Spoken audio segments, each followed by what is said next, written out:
Friends, ધોરણ 11 English જે second language કહેવાય, આપ સૌનું સ્વાગત છે. આજે તમે ધોરણ 10માંથી ધોરણ 11માં આવ્યા. આજે આપણે ટેક્સ્ટ બુકની અંદર પહેલું લેસન ભણીશું. પણ એ પહેલું લેસન ભણીએ એની પહેલાં બીજી એક વાત ખાસ તો એ મારે તમને કહેવાની કે અત્યાર સુધી આપણે યુનિટ આવતા હતા. હવે અહીંયા જે છે યુનિટ તો આવશે જ, પણ એક યુનિટની અંદર રીડ આવશે, બે ભાગ આવશે. જેમ કે સ્ક્રીન પર તમને દેખાય છે, પહેલું છે the journey of my life from earth to Everest. આ એક પાર્ટ છે અને નીચું છે બીજું ધ વાઇલ્ડ સેવિયર, આ બીજો પાર્ટ છે. ઘણા યુનિટની અંદર 3 રીડ પણ હશે અને 2 રીડ પણ હશે, અને કોઈ યુનિટ એવા પણ હશે કે જેમાં એક જ રીડ હશે. એટલે આખા પાર્ટ છે એ જ સમજવાના છે.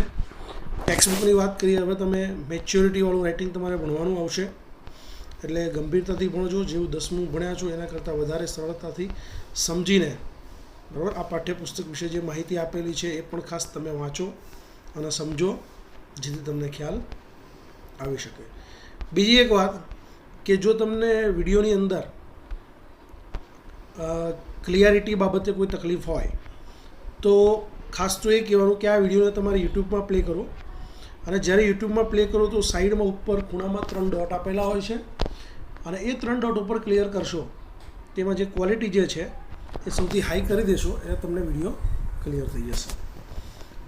બીજી વાત કે ઓડિયોમાં કોઈને તકલીફ હોય તો ખાસ કરીને હેન્ડ્સફ્રીનો યુઝ કરો વધુ સારા લિસનિંગ માટે, જેથી તમને વધારે ખ્યાલ આવે. હવે યુનિટ 1ની અહીંયા વાત કરીએ તો પહેલું જે રીડ છે એનું નામ છે the journey of my life from earth to Everest. The journey of my life, the journey of my life એટલે મારું જીવન જે છે એનો જર્ની, પ્રવાસ, ફ્રોમ અર્થ ટુ એવરેસ્ટ, પૃથ્વીથી એવરેસ્ટ સુધી. એવરેસ્ટ એટલે જે માઉન્ટ એવરેસ્ટ જેની વાત કરીએ છીએ અહીંયા એની વાત થઈ રહી છે. આની અંદર એક પહેલું જે રીડ છે, બરાબર, અરુણિમા સિન્હા વિશે છે. અહીંયા આ પાઠને ધ્યાનથી સમજજો, કારણ કે ફકરામાંથી સવાલ જવાબ, ટ્રુ ઓફ ફોલ્સ એ બધું જ આમાંથી પૂછાતું હોય છે.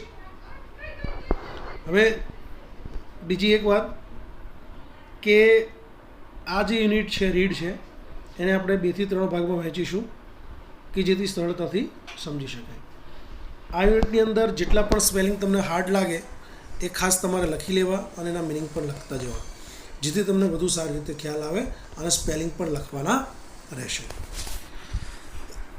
એવું હોય તો હું અંડરલાઇન કરતો જઈશ કે જેથી તમને ખ્યાલ આવી જાય કે શું કહેવા માગીએ છીએ. બરાબર, ચલો શરૂ કરીએ, વધારે સમય નહીં લેતા. The journey of my life from earth to Everest. આની પહેલાં હું તમને વાત કરી દઉં. અરુણિમા સિન્હા કે જે એક નેશનલ લેવલ વોલીબોલ પ્લેયર હતી, અને એકવાર જ્યારે તે ટ્રેનમાંથી મુસાફરી કરી રહી હતી ત્યારે કેટલાક ઠગ્સ, જે ચોર કહેવાય, એ ડંકન હાલતની અંદર, પીધેલી હાલતમાં આજે અરુણિમા સિન્હા છે એની એ જ્યારે સોનાની ચેન જે છે એ ખેંચવાનો પ્રયત્ન કરી રહ્યા હતા. અરુણિમા સિન્હાએ બહુ પ્રયત્ન કર્યો પોતાની જાતને બચાવવાનો અને સામે પ્રતિકારથી લડી, પરંતુ એ જરૂરી ટોળું હતું. ખૂબ જ બહાદુરીપૂર્વક લડ્યા બાદ એક જોરદાર ધક્કાથી તે ટ્રેનમાંથી બહાર ફેંકાઈ ગઈ, અને સામેથી બીજી ટ્રેન આવી રહી હતી ત્યાં અથડાઈ, અને તેને પોતાનો એક પગ જે છે એ ગુમાવવો પડ્યો, અને એ બેભાન થઈ ગઈ, અને પછી તેને હોસ્પિટલમાં ખસેડવામાં આવી. ઘણા બધા લોકો એને માટે પ્રાર્થના કરતા હતા.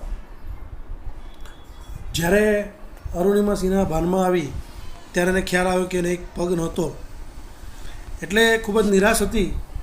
ત્યાં એના એક જીજાજી જે છે, બનેવી છે, એ મળવા આવ્યા અને સમાચાર પત્ર વાંચીને કહ્યું કે એવરેસ્ટ ચડોગી. એટલે એને એક નવી આશાનું કિરણ મળ્યું, કારણ કે અત્યાર સુધી કોઈ અપંગ જે સ્ત્રી જે એ એવરેસ્ટ પર ચડી નહોતી.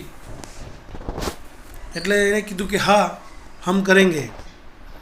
અને પછી એ પોતાના જેને આર્ટિફિશિયલ પગ લગાવવામાં આવ્યો અને ધીમે ધીમે એ પગ સાથે યુઝ ટુ થઈ ગઈ અને પોતે મક્કમ કર્યો.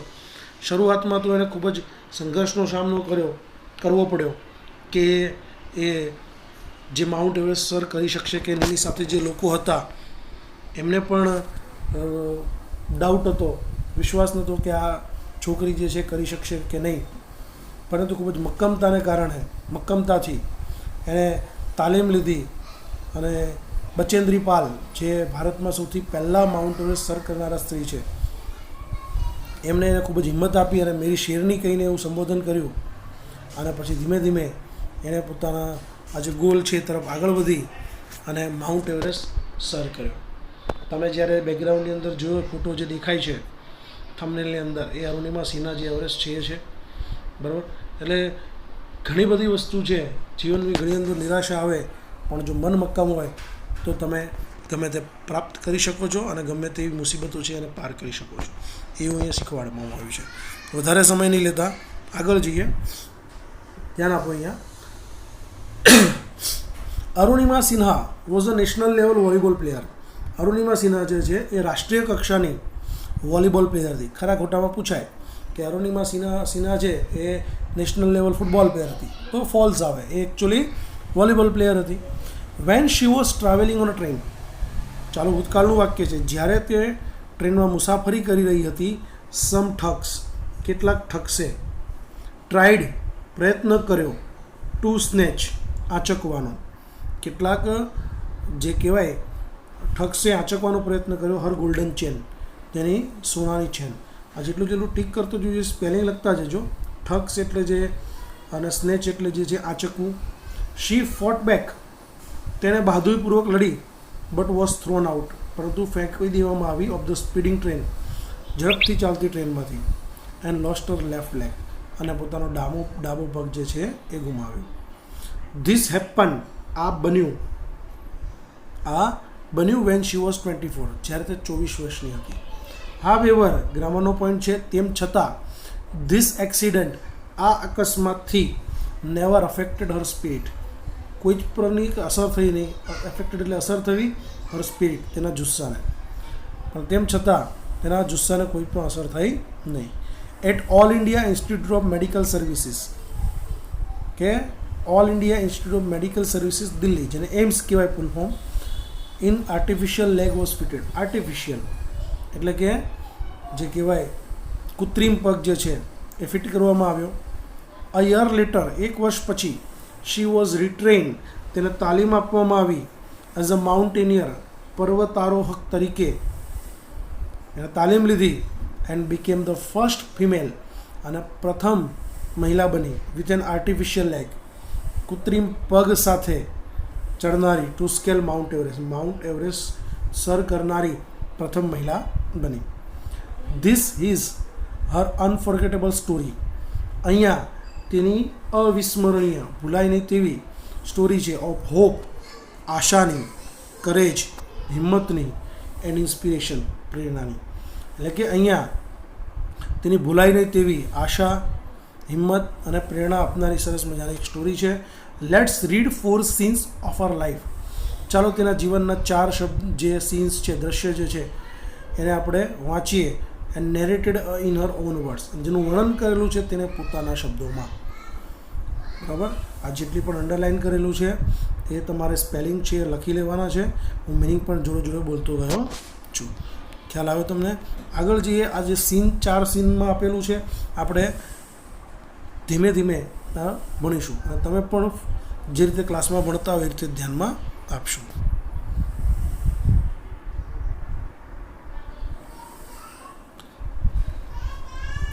સીન 1 ની વાત કરીએ તો એવું કહે છે, આઈ હેડ સ્ટાર્ટેડ ડોઝિંગ, એટલે કે મેં ઝોકા ખાવાનું શરૂ કર્યું. આ જ્યારે ટ્રેનમાં મુસાફરી કરતી હતી ત્યારની વાત છે. આઈ હેડ સ્ટાર્ટેડ ડોઝિંગ, મેં ઝોકા ખાવાનું શરૂ કર્યું.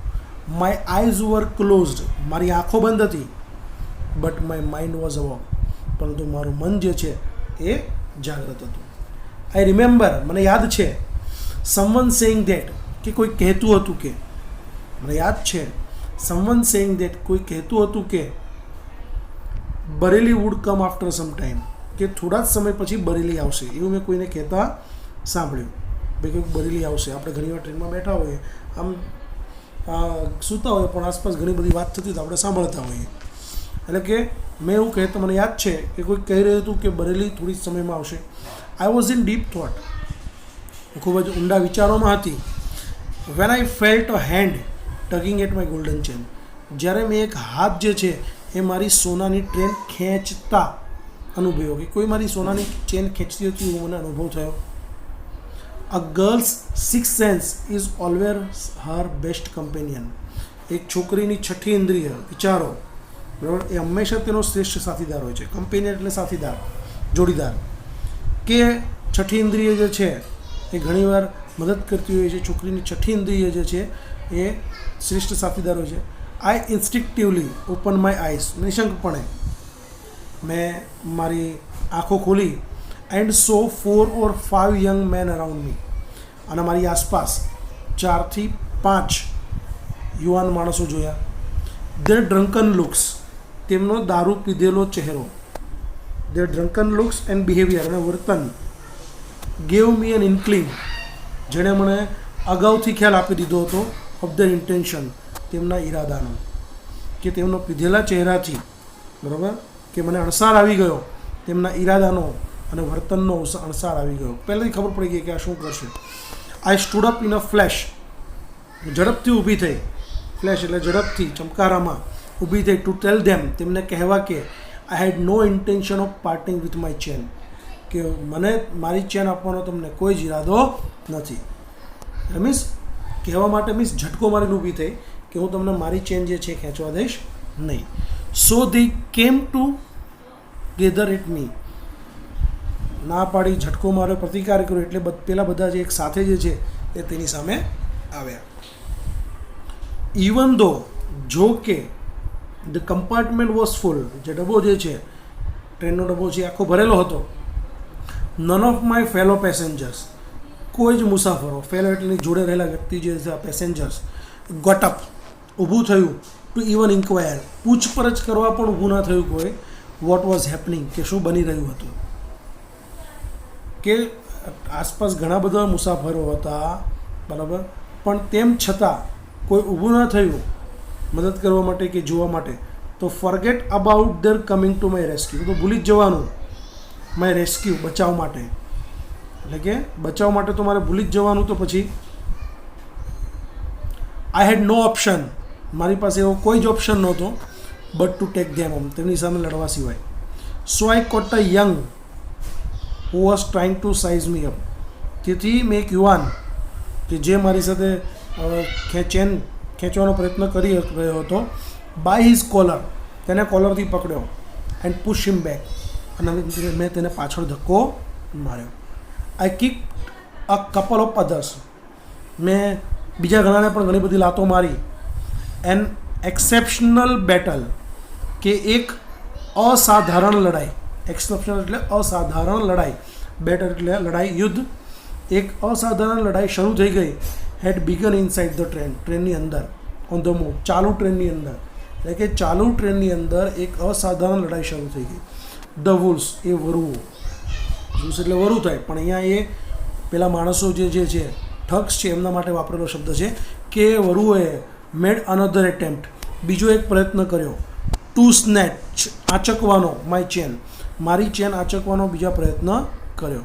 સ્ટીલ આઈ રેસિસ્ટેડ, તેમ છતાં મેં પ્રતિકાર કર્યો, વિરોધ કર્યો. અન્ટિલ, જ્યાં સુધી વન ઓફ ધેમ ડ્રાઈવન બાય, જ્યાંથી તેમના દ્વારા ખેંચવામાં આવી, બાય અ ફ્રેન્ઝી, એ જનૂની ટોળા દ્વારા, give me N extra hard kick, મને જોરથી એક કિક મારી, ત્યાં સુધી મેં પ્રતિકાર કરવાનો પ્રયત્ન કર્યો. યુઝિંગ ઓલ હિઝ ફોર્સ, જૂનું પેલા લોકોથી કશું થયું નહીં એટલે ખૂબ જ ઝનૂનતાથી એ લોકો એને મારવા પ્રયત્ન કર્યો. All his force, off balance, અને પછી સમતુલા ગુમાવતા. Could not recover in time, એટલે કે મેં સમતુલા ગુમાવી, બરાબર, બેલેન્સ છટકી ગયું, પણ હું મારી જાતને પાછી લાવી શકી નહીં. આઈ લિટરલી, હું દેખીતી રીતે, સ્પષ્ટતાથી એવું કહી શકાય કે હું સ્પષ્ટતાથી ફોર સેવરલ સેકન્ડ્સ, કેટલાક જે કહેવાય કે ઘણા બધા, could not recover in time, I literally flew out of the train, હું ટ્રેનમાંથી ફંગોળાઈ ગઈ. Still holding my mobile phone, મારા હાથમાં મારો મોબાઈલ ફોન હતો. આઈ વોઝ મિડ એર, હું થોડી હવામાં હતી. When I flew right into another train, જ્યારે બીજી જે ટ્રેન જે છે એ આવી રહી હતી સામેની બાજુથી, ઓન ધ નેક્સ્ટ ટ્રેક, બાજુમાં જે બીજા પાટા હતા ત્યાંથી એ ટ્રેન આવી રહી હતી અને આ હવામાં એક હાથમાં ફોન હતો અને ફંગોળાઈ રહી હતી.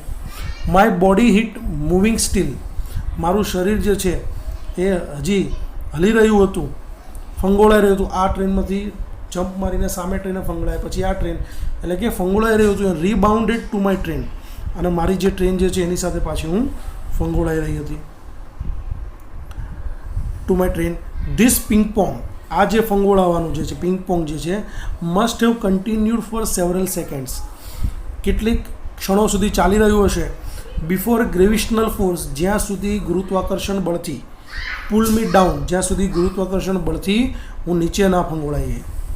ડિસ્પાઇટ માય એફર્ટ્સ, મારા પ્રયત્નો છતાં, ડિસ્પાઇટ એટલે ના છતાં, એફર્ટ્સ એટલે પ્રયત્નો, મારા પ્રયત્નો છતાં, my left leg fell on the track, મારો ડાબો પગ જે છે એ ટ્રેક પર પડ્યો, પાટા ઉપર પડ્યો. બહુ પ્રયત્નો કર્યો કે હું પાટા ઉપર ના પડું, તેમ છતાં મારો જે પગ જે છે એ પાટા ઉપર પડ્યો.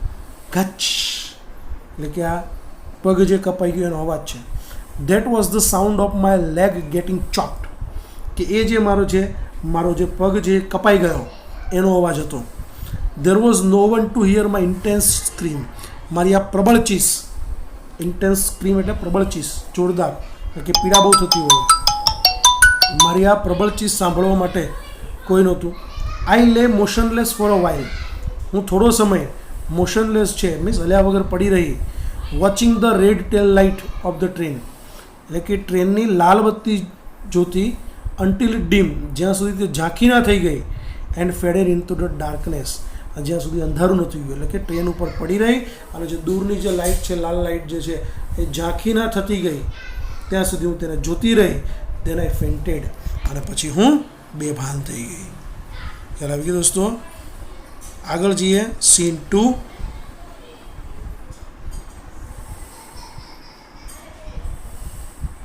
હવે અહીંયા વાત કરીએ સીન 2.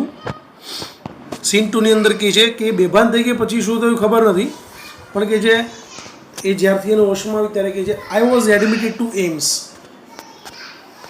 એમ્સ એટલે કે દિલ્હીની જે હોસ્પિટલ છે મોટી સરકારી, જેનું આગળ આપણે જોયું All India Institute of Medical Sciences, કે જે એમાં દાખલ કરવામાં આવી on the intervention of the પીએમની દખલગીરીથી. ઇન્ટરવેશન દખલગીરી હસ્તક્ષેપ, એને કીધું કે એમને સ્પેશિયલી ધ્યાન રાખજો, કારણ કે નેશનલ લેવલની વોલીબોલ પ્લેયર હતી એટલા માટે. The union government would bear the entire cost of my treatment. Union government, જે તે વિસ્તારે જે ટેરિટરી એ જે રાજ્યની હોય તેની સરકારે, રાજ્ય સરકારે વુડ બિયર ઉપાડી લીધો ધ એન્ટાયર કોસ્ટ, સમગ્ર ખર્ચ ઓફ માય ટ્રીટમેન્ટ, મારી સારવારનો. એટલે કે યુનિયન ગવર્મેન્ટે મારી સારવાર જે છે એનો સંપૂર્ણ ખર્ચ ઉપાડી લીધો. Soon AIIMS began issuing daily medical bulletin on my status. તરત જ એમ્સે ઇશ્યુ કરી દેવાનું શરૂ કર્યું daily bulletin on my status, મારી જે સ્થિતિ હતી એની ઉપરના સમાચાર. આપણે કોઈ ફેમસ વ્યક્તિ હોય તો એને એડમિટ જ્યારે હોસ્પિટલમાં થાય ત્યારે શું છે, કેવી તબિયત છે, હાલત કેવી છે, એનું મેડિકલવાળા જે છે, ડૉક્ટર જે છે એ જાહેર કરતા હોય સમાચારમાં. એટલે કે એમ્સે મારી સ્થિતિ જે છે, કેવી મારી પરિસ્થિતિ હતી એના ઉપરના સમાચાર જાહેર કરવાનું શરૂ કરી દીધું. આઈ વોઝ ટોલ્ડ દેટ, મને કહેવામાં આવ્યું કે યંગ પીપલ, યુવાન લોકો, ઓટો ડ્રાઈવર જે છે એન્ડ રોડ સાઇડ વેન્ડર્સ, અને જે ફેરિયાઓ જે છે, were carrying out a candle march, કે એમણે કેન્ડલ માર્ચ બહાર કાઢી to galvanise support for me, એટલે કે મને ટેકો આપવા માટે, મને સપોર્ટ કરવા માટે. And two pre for my recovery, અને મારી જે રિકવરી જે છે હું ફટાફટ જલ્દી સાજી થઈ જાઉં એના માટે. With the help of the best and latest technology, શ્રેષ્ઠ અને આધુનિક ટેકનોલોજીની મદદથી ગ્રેજ્યુઅલી, ધીમે ધીમે, I started responding to my treatment, મેં મારી સારવાર પ્રત્યે જે છે એ પ્રતિક્રિયા આપવાનું શરૂ કર્યું. One morning my brother in law, એક દિવસ સવારમાં મારા બનેવી, કોણ તો my sister Lakshmi's husband Sahib, એની બેન લક્ષ્મી છે એના પતિ સાહિબ, સડનલી આસ્ક મી, અચાનક મને પૂછ્યું, સડનલી એટલે અચાનક મને પૂછ્યું, એવરેસ્ટ ચઢોગી, કે એવરેસ્ટ ચડીશ? He had just read an interesting piece of information. તેણે એક રસપ્રદ સમાચાર જે છે, માહિતી જે છે એ વાંચી હતી ન્યૂઝપેપરમાં કે નો ફિમેલ એમ્પ્યુટી, કોઈ પણ અપંગ સ્ત્રી હેડ એવર સ્કેલ એવરેસ્ટ, એણે ચઢાણ નહોતું કર્યું. અને ન્યૂઝપેપરની અંદર એક સમાચાર વાંચે કે કોઈ પણ અપંગ સ્ત્રી હજી સુધી એવરેસ્ટનું ચઢાણ નહોતું કર્યું. આઈ વોઝન્ટ અમ્યુઝ, જો કે મને એનાથી રમૂજ ના થયું. મેં કીધું I have lost a leg, મેં પગ ગુમાવ્યો છે. And you are talking of Mount Everest, અને તમે માઉન્ટ એવરેસ્ટની વાત કરો છો. અહીંયા મારા પગના ઠેકાણા નથી અને તમે માઉન્ટ એવરેસ્ટની વાત કરો છો. I started talking to myself, મેં મારી જાત સાથે વાત કરવાનું શરૂ કર્યું. If I could take a shot at Everest and succeeded, મનમાં વિચાર થયો કે માની લો કે હું પ્રયત્ન કરું અને હું સફળ થાઉં, માની લો કે હું પ્રયત્ન કરું અને સફળ થાઉં, I would become the first female amputee, તો એવી પ્રથમ અપંગ સ્ત્રી જે છે, જેને અત્યારે દિવ્યાંગ શબ્દ વપરાય છે, એ બનીશ. ટુ હોલ્ડ ધ રેકોર્ડ, એ રેકોર્ડ જે છે એ સર કરનારી, મેળવનારી હું પ્રથમ સ્ત્રી બના. I thought about it for some time, મેં થોડો સમય વિચાર્યું. એન્ડ ધેન કન્વેડ, અને પછી જણાવ્યું ટુ સાહિબને, એટલે એના જે બેન બનેવી છે, માય વિલિંગનેસ, મારી ઈચ્છા. પછી સાહેબને મારી આ ઈચ્છા જણાવી to take up the challenge, આ પડકાર ઝીલવાની, કે આ પડકાર ઝીલવાની મારી ઈચ્છા જણાવી. ઠીક હૈ હમ કરેંગે, એના શબ્દો છે કે હા હમ કરેંગે. આઈ સેડ, મેં કહ્યું. આઈ નાવ હેડ સમથિંગ ટુ લુક ફોરવર્ડ, હવે મારી પાસે કંઈક આગળ જોવા માટે હતું. અ મિશન, એક ધ્યેય. અ ગોલ હતો. અ રીઝન ટુ ડ્રીમ, સ્વપ્ન જોવાનું કારણ. સ્વપ્ન જોવાનું કારણ હતું ભાઈ શું કરવું, કારણ કે આપણે ઘણીવાર માણસના હાથ કે પગ જતા રહે પછી એ પોતાના જીવન વિશે એકદમ નિરાશ થઈ જાય કે શું કરવું એ ખબર ના પડે. પણ મારી પાસે હવે કંઈક કારણ હતું. It was not going to be easy, તે બહુ સરળ નહોતું. But throughout my life nothing had come easy, પરંતુ મારું જીવન પણ કંઈ જે છે સરળ નહોતું. હવે આઈ ફેલ્ટ લાઈક, મને એવું લાગ્યું કે આઈ વોઝ બોર્ન અગેન, કે મારો ફરીથી જન્મ થયો. મને એવું લાગ્યું કે મારો ફરીથી જન્મ થયો. દેન આઈ સ્ટાર્ટેડ વેઇટિંગ, પછી મેં રાહ જોવાનું શરૂ કર્યું ફોર માય આર્ટિફિશિયલ લિમ્બ, મારો જે કૃત્રિમ જે પગ છે, અંગ જે છે એ ટુ અરાઈવ, આવે એની રાહ જોવા લાગી. એમનેમ મારો જે કૃત્રિમ પગ આવે એ આવે એની રાહ જોવા લાગી. વેન ઇટ ફાઇનલી અરાઇવડ, અને જ્યારે તે અંતે આવ્યું, આઈ વોઝ ઓવરજોયડ, હું ખૂબ જ ખુશ થઈ ગઈ. The artificial leg felt almost like my real leg, કે આ જે કૃત્રિમ પગ જે છે એ મને મારા સાચુકલા પગ જેવો જ લાગતો હતો. I could hardly feel the difference, હું ભાગ્યે જ તેમાં ભેદભાવ અનુભવી શકતી હતી. I had started falling in love with this stranger, મારે અજાણ્યા સાથે હું પ્રેમમાં પડવાનું શરૂ કર્યું હતું.